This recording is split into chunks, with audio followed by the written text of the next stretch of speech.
Click করুন অ্যাপের bell আইকনে আর সাবস্ক্রাইব করুন এবিপি আনন্দ। সব সময় থাকুন খবরে।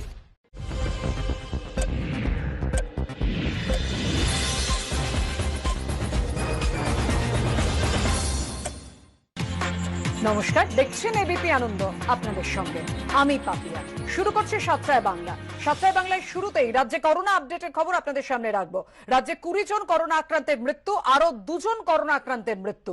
কথা বলবো আমাদের প্রতিনিধি ঝিলম করঞ্জয়ের সঙ্গে। ঝিলম, যেটা স্বাস্থ্য দপ্তর সূত্রে জানা যাচ্ছে যে পশ্চিমবঙ্গে নভেল করোনা ভাইরাস আক্রান্ত হয়ে নভেল করোনা ভাইরাসের কারণে মৃতের সংখ্যা 18 থেকে বেড়ে 20 হলো, অর্থাৎ একদিনের ব্যবধানে 2 জনের মৃত্যুর খবর স্বাস্থ্য দপ্তরের থেকে দেওয়া হয়েছে। এর পাশাপাশি যেটা এটাও জানানো হয়েছে যে 105 জন নভেল করোনা ভাইরাস আক্রান্ত ছিলেন, তারা সুস্থ হয়ে বাড়ি গিয়েছেন এবং এই রাজ্যে নভেল করোনা ভাইরাসের অ্যাক্টিভ কেস 431। এবং সব মিলিয়ে যেটা গুরুত্বপূর্ণ যে একদিনে 2 জন নভেল করোনা ভাইরাসের কারণে মৃত্যু হয়েছে, এইটাই স্বাস্থ্য দপ্তরে জানা গেল এবং সেটাই মৃত্যুর সংখ্যা, মৃতের সংখ্যা 18 থেকে বেড়ে 20 হলো। ধন্যবাদ ঝিলম। রাজ্যে প্রথম করোনা আক্রান্ত চিকিৎসকের মৃত্যু। সল্টলেকের আমরি হাসপাতালে ভর্তি ছিলেন রাজ্যের ওই স্বাস্থ্য আধিকারিক। হাসপাতাল সূত্রে খবর, ওই চিকিৎসক শ্বাসকষ্টের সমস্যা ছাড়াও অন্যান্য রোগেও ভুগছিলেন। তার মৃত্যুর কারণ খতিয়ে দেখবে রাজ্যের কমিটি। হাসপাতাল সূত্রে যে খবর পাওয়া যাচ্ছে, গার্ডেনরিচের বাসিন্দা করোনা আক্রান্ত এক যুবকেরও মৃত্যু হয়েছে। ওই যুবকও অন্য রোগে ভুগছিলেন। তার মৃত্যুর কারণও খতিয়ে দেখবে রাজ্যের কমিটি। করোনা আক্রান্ত স্বাস্থ্যকর্তার মৃত্যুতে শোকবার্তা মুখ্যমন্ত্রীর। তিনি লিখেছেন, আমরা চিকিৎসক বিপ্লব কান্তি দাশগুপ্তকে হারালাম। তিনি সেন্ট্রাল মেডিকেল স্টোরের সহ অধিকর্তা ছিলেন। মানবিকতার স্বার্থে তার এই আত্মত্যাগ চিরস্মরণীয় হয়ে থাকবে এবং মারণ ভাইরাসের বিরুদ্ধে করোনা যোদ্ধাদের লড়াইয়ে আরো প্রত্যয় যোগাবে। চিকিৎসক বিপ্লব কান্তি দাশগুপ্ত শোকসন্তপ্ত পরিবার ও সহকর্মীদের সমবেদনা জানাচ্ছি।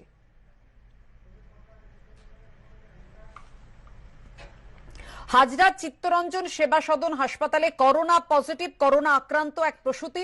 প্রসবের পর করোনা রিপোর্ট পজিটিভ। এ বিষয়ে নিয়ে আমরা কথা বলবো আমাদের প্রতিনিধি সন্দীপ সরকারের সঙ্গে। সন্দীপ, এই মুহূর্তে কি খবর? দেখো, এই মুহূর্তে ওই প্রসূতি এমআর বাঙ্গুর হাসপাতালে চিকিৎসাধীন রয়েছেন। সেখানে তাকে পর্যবেক্ষণে রাখা হয়েছে আইসোলেশন ওয়ার্ডে। আজকে দুপুরবেলায় তাকে স্থানান্তরিত করা হয়। এর পাশাপাশি চিত্তরঞ্জন সেবা সদন হাসপাতাল, যেখানে এই প্রসূতি চিকিৎসাধীন ছিলেন, যেখান থেকে নমুনা পাঠানো হয়েছিল এসএসকেএম হাসপাতালে পরীক্ষার জন্য এবং পরবর্তীতে রিপোর্ট পজিটিভ আসে, সেই হাসপাতালটিকে হাসপাতালের যে অংশে ওই প্রসূতি চিকিৎসাধীন ছিলেন সেই অংশগুলিকে জীবাণুমুক্ত করার কাজ হয়েছে। আজকে সারাদিনে দফায় দফায় ডাক্তার, নার্স, স্বাস্থ্যকর্মীদের একটা তালিকা তৈরি করা হয়েছে, তাদেরকে কোয়ারেন্টাইনে পাঠানোর সিদ্ধান্ত নেওয়া হয়েছে। হাসপাতালের তরফ থেকে জানানো হয়েছে যে এই প্রসূতি তিনি হাসপাতালে ভর্তি হওয়ার পরেই তার সংক্রমণের লক্ষণ তারা দেখতে পান, তাই প্রত্যেকেই সতর্কতামূলক ব্যবস্থা হিসেবে তার কাছে গিয়েছিলেন এবং তার অস্ত্রোপচার করেছিলেন এবং তারপর নমুনা রিপোর্ট পজিটিভ আসে।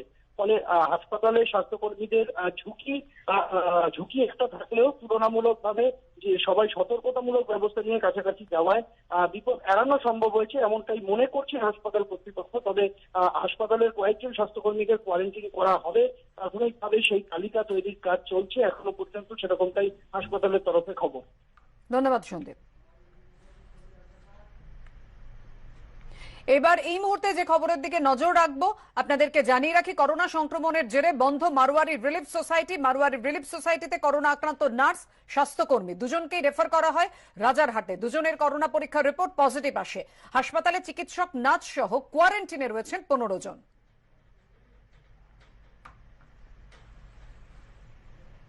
শেষ পর্যন্ত মারোয়ারি রিলিফ সোসাইটি হাসপাতাল বন্ধ করে দেওয়ার সিদ্ধান্ত নিল কর্তৃপক্ষ। গত কয়েকদিন আগে এই হাসপাতালের একজন ওয়ার্ড বয় এবং একজন নার্স তারা করোনায় আক্রান্ত হন এবং তাদেরকে সরকারি হাসপাতালে ভর্তি করা হয়েছিল। করোনার রিপোর্ট পজিটিভ আসার সঙ্গে সঙ্গে এই হাসপাতালের প্রায় বেশ কয়েকজন চিকিৎসক, স্বাস্থ্যকর্মী এবং নার্স তাদেরকে এই হাসপাতালেই আলাদাভাবে রাখা হয়েছে এবং হাসপাতাল কর্তৃপক্ষ সিদ্ধান্ত নিয়েছেন যে যতদিন পর্যন্ত না স্বাস্থ্য দপ্তরের থেকে ফিট সার্টিফিকেট আসবে ততদিন পর্যন্ত কিন্তু এই হাসপাতাল বন্ধ রাখা হবে। এই হাসপাতালে এই মুহূর্তে 5 থেকে 6 জন পেশেন্ট রয়েছেন যারা ভর্তি আছেন এবং যাদের শারীরিক অবস্থা কিন্তু বেশ খারাপ। সিদ্ধান্ত হয়েছে যে শুধুমাত্র তারাই এই হাসপাতালে থাকবেন এবং চিকিৎসকরা এসে তাদেরকে দেখে যাবেন, কিন্তু কোনো অবস্থাতে আর নতুন করে কোনো পেশেন্ট অথবা জরুরি যে পরিষেবা ছিল সেগুলো সবটাই বন্ধ রাখা হচ্ছে। এই অঞ্চলের মধ্যে এই হাসপাতাল কিন্তু এই স্থানীয় মানুষদের কাছে অত্যন্ত গুরুত্বপূর্ণ একটি হাসপাতাল। এইভাবে হাসপাতালের দরজা বন্ধ হওয়ার ফলে স্থানীয় মানুষরা যে বেশ কিছুটা বিপাকে পড়বেন তাতে কোনো সন্দেহ নেই। ক্যামেরায় বাপি মজুমদারের সঙ্গে উজ্জ্বল মুখোপাধ্যায়, এবিপি আনন্দ, কলকাতা। করোনা আক্রান্তের মৃত্যুতে তথ্য গোপন থেকে শুরু করে রেশনের অসম বন্টনের অভিযোগ। রাজ্য সরকারের বিরুদ্ধে দেশের বিভিন্ন প্রান্তে প্রতিবাদে নেমেছে বিজেপি। আর ওরা প্রতিবাদ করুক, আমরা মানুষের পাশে আছি, এমনই পাল্টা দাবি তৃণমূলের। এখানকার রাজ্য সরকারের করোনা ভাইরাসকে প্রতিরোধ করতে যে অক্ষমতা এবং অসফলতা, তার বিরুদ্ধে রেশন ব্যবস্থা নিয়ে ছিনিমিনি খেলা, রেশন ব্যবস্থা নিয়ে যে দুর্নীতি হচ্ছে এবং সমবন্টন হচ্ছে না, তার বিরুদ্ধে বিজেপির কর্মী তথা নেতা, এমপি, এমএলএদেরকে বাড়ির বাইরে যেতে দেওয়া হচ্ছে না, লোকজনের সেবা করতে দেওয়া হচ্ছে না, জোর করে আটকে রাখা হয়েছে, অ্যারেস্ট করা হচ্ছে, তাদেরকে কেস করা হচ্ছে। রীতিমতো বিরোধী পার্টি হিসেবে আমরা সরকারের কাছে অত্যাচারিত হচ্ছি। তার বিরুদ্ধে স্বাস্থ্য পরিষেবা টোটাল ভেঙে পড়েছে। পশ্চিমবাংলায় অলরেডি একজন ডাক্তার মারা গেছেন, তিনি প্রশাসकीय আধিকারিক। যারা করোনা যুদ্ধে লড়াই করছেন তারা শুধু সংক্রমিত হচ্ছেন না, তারা মারাও যাচ্ছেন। ধীরে ধীরে হাতের বাইরে চলে যাচ্ছে লড়াইয়ের মনে হচ্ছে, কিন্তু রাজ্য সরকার তাকে চাপা দেওয়ার আপ্রাণ চেষ্টা করে যাচ্ছে, তাকে আটকাবার চেষ্টা করছে না, মানুষকে অন্ধকারে রেখেছে। তার প্রতিবাদে আজকে আমরা এই অবস্থান করছি। বাড়িতে বসে প্রতিবাদ করা ভালো, প্রতিবাদ করুক, কিন্তু আমরা মানুষের পাশে থেকে কাজ করছি করোনার বিরুদ্ধে। চালের রেশনের লাইন ঠিক করে দেওয়া, রেশন ব্যবস্থাকে করা, স্যানিটাইজ এলাকায় হচ্ছে কি না দেখা, মানুষকে সচেতনতা প্রচার করা। মুখ্যমন্ত্রী নিজে নেবে প্রচার করছেন, রাস্তায় এঁকে দিচ্ছেন। ওরা থাকে বাড়িতে, আমরা থাকি মানুষের পাশে, এটাই তফাৎ। যে যা পারে গণতান্ত্রিক দেশ করুক, কিন্তু আমাদের পলিটিক্যাল করার এখন সময় নেই। বিজেপি তো সারা দেশের সরকার পরিচালনা করছে, ওদের তো শুধু বললে চলবে না। ওরা কি করছে, কেন্দ্রীয় সরকার কি করছে তাও তো স্পষ্ট করতে হবে। কেন্দ্রের সরকারের কাছে মানুষের যে দাবি বাঁচার জন্য, যা কেন্দ্রীয় সরকার নিজে ঘোষণাও করেছে, কিচ্ছু মান্য হলো? পরিযায়ী শ্রমিক 65%, সার্ভে রিপোর্ট বলছে 65% কোনো ধরনের কোনো সরকারি সাহায্য পায়নি। কার দায়িত্ব? কেন্দ্রীয় সরকার দেখবে না?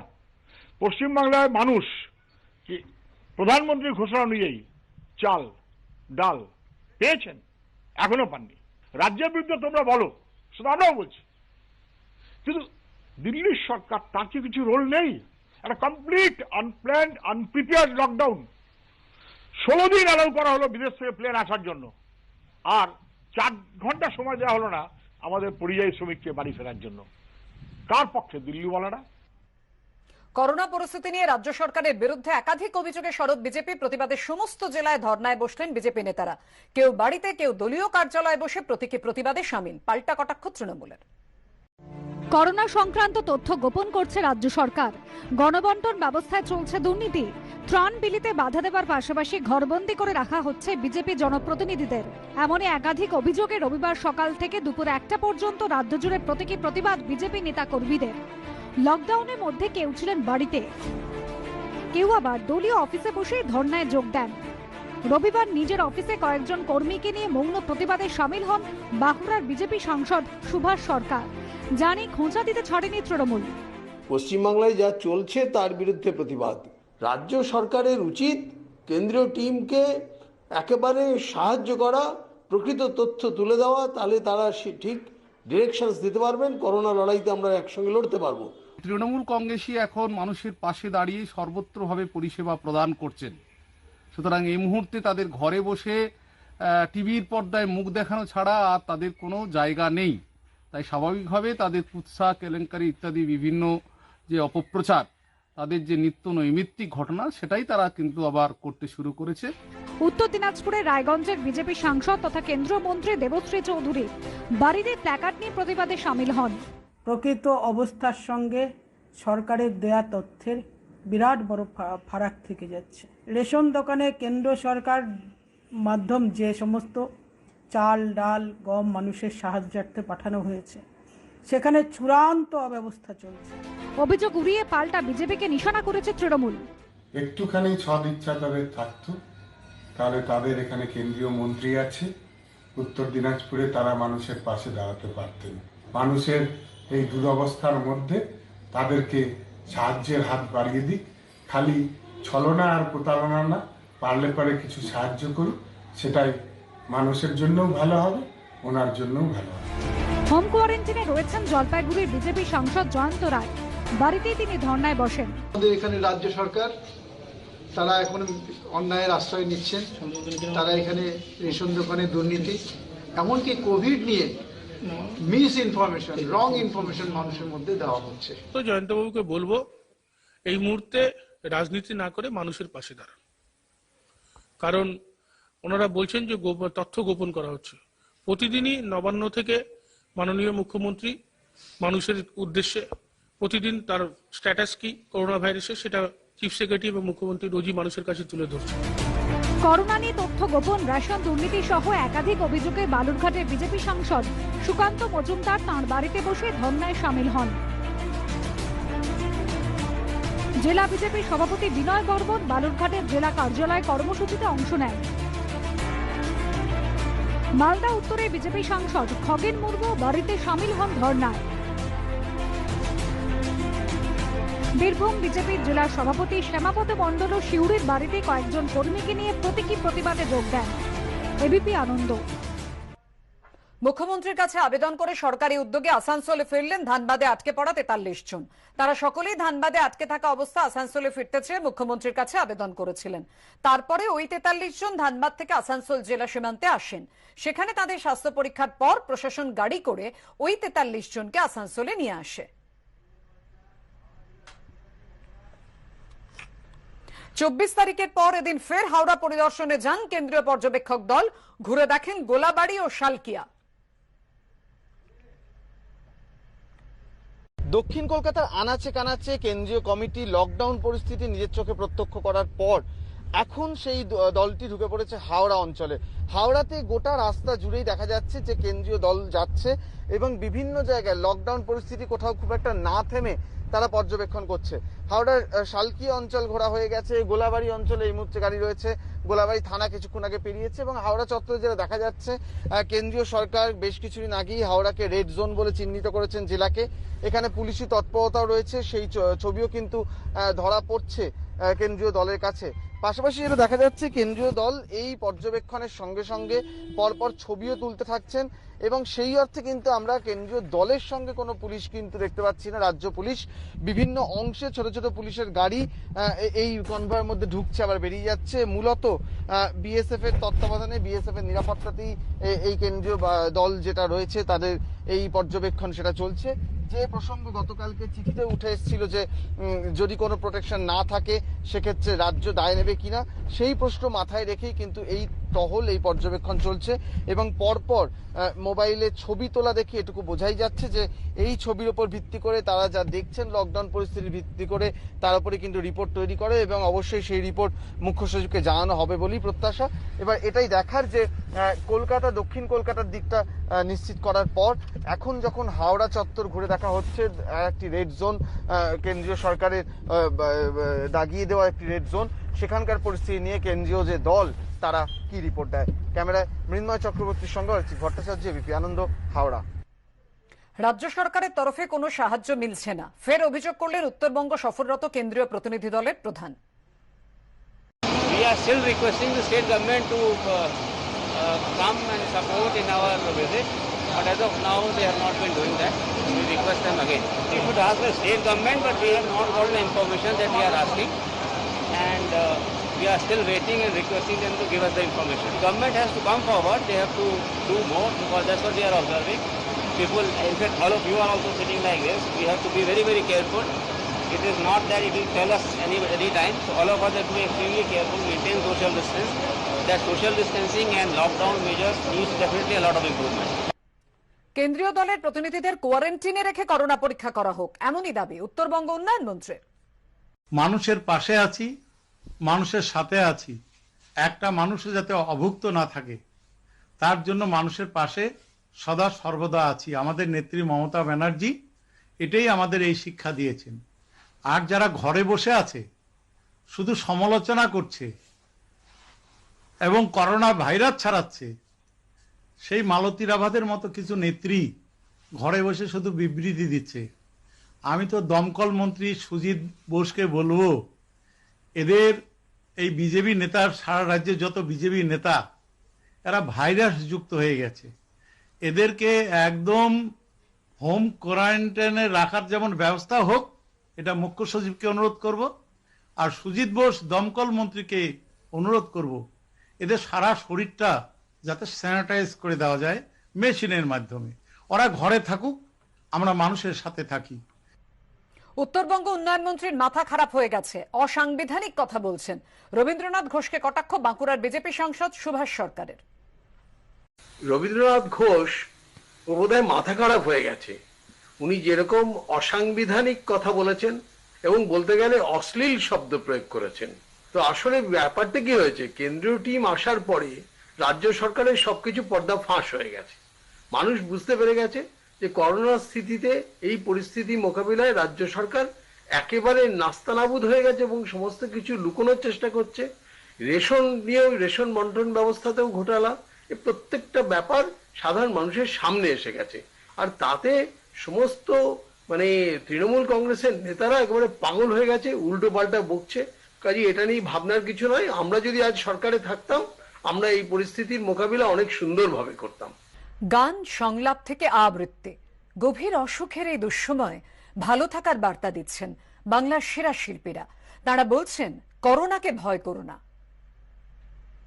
ভাগা বোস নাম শুনতাম, চিনতাম না। সবাই বলতো গুরুদেব লোক, দেখবি কি চিজ, পরিচয় হোক। বলতে বলতে সেদিন দেখা আজাদ হিন্দ বাগে।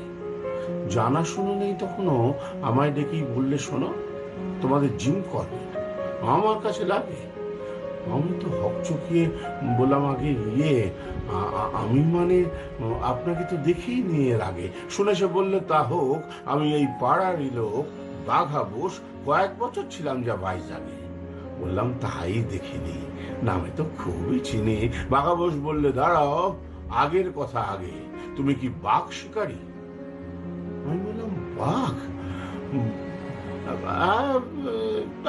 পারি, মারিনি, কিন্তু মারতে ভালো লাগে, যেমন ওই জিম করবেট। গবেট, বলল বাঘা বোস। গবেট গবেট, শিকারের ঘন্টা জানো, বুঝেছি তা আগে। বই পড়ে হই হই রং পেয়েছে তোদেরও সব। লোকটার আম্বা দেখে পিত্তি জলে লাগে। ফুটানি, বাঘ মারিয়ে কি আমার কাজ করায়? বলি, গুলি করে মারতে বাঘ ক্যারদানি কি লাগে? বললাম, গুলি ছাড়া চেঁচিয়ে যায় কি মারা? বাঘা বোস বললে, জ্বালা, ব্যাপারটা বোঝাগে। গুলি করে মারবি কটা? গুলি করে মারবি কটা? 10, 20, 50টা? বাকি বাঘ হাজার হাজার, ফুসবেতে সব রাগে। খুঁচিয়ে বাঘ জাগানো কি ভীষণ ব্যাপার জানো? তোমাদের কর্পোরেটরা তাই করেছে আগে। বাস, হয়েছে তেমনি আইন, মারো বাঘ অমনি ফাইন। এবারে কি করবি বাপ, ধরবে যখন বাঘে? বললাম, আপনিও তো শিকারী ওদের মতো, তাহলে বদনামিটা কেন ওদেরই ভাগে? বাঘা বোস বললে, মনি এখনো লোক চেননি, আমাকে টাইগার বোস বলতো ভাইজাগে। শিখে নাও আমার কাছে, শিকারের রকম আছে, শুধু নয় গোলন্দাজি, প্যাঁচ পয়জাল লাগে। বাঘেরা বলছিলে না চেঁচালে মরবে কিনা? ওটা একটা মক্ষম প্যাঁচ, শুনেছিস কি আগে? আছে শুধু আমার জানা, সেখানে গুরুর মানা, বরাবর লাগাই ওটা যখনই পাই বাঘে। করবে ছোট্ট বুড়ি, আমি ছুরি একটি বুলি। মরবি? আয় মরে দেখ, মরতে কেমন লাগে। বাস, কথাটা ঢুকেই কানে, গেঁথে যায় বাঘের প্রাণে। হাল্লুম বলে ন্যাজ তুলে সব ভাগে। ওরে মরা নয়, মরা নয়, মরবার ভয়। ও কি আর বন্দুকে হয়? বাঘাবস শুট করে না, মুখেই কামান দাগে, বলে মারিস সাবাস, এ বাঘের কোথায় আবাস? বাঘাবস বললে ছিল বাগবাজারে আগে, তারপর বাঘ মারিতে, আমি গিয়ে তাড়িয়ে দিতে চলে গেছে কেউ আসামে, কেউ হাজারিবাগে। আমি বললাম আপনি ধন্য, আপনি ধন্য, করবেট অতি নগণ্য। বাঘাবস বললে বাবা তবে আমার কাছে লাগে।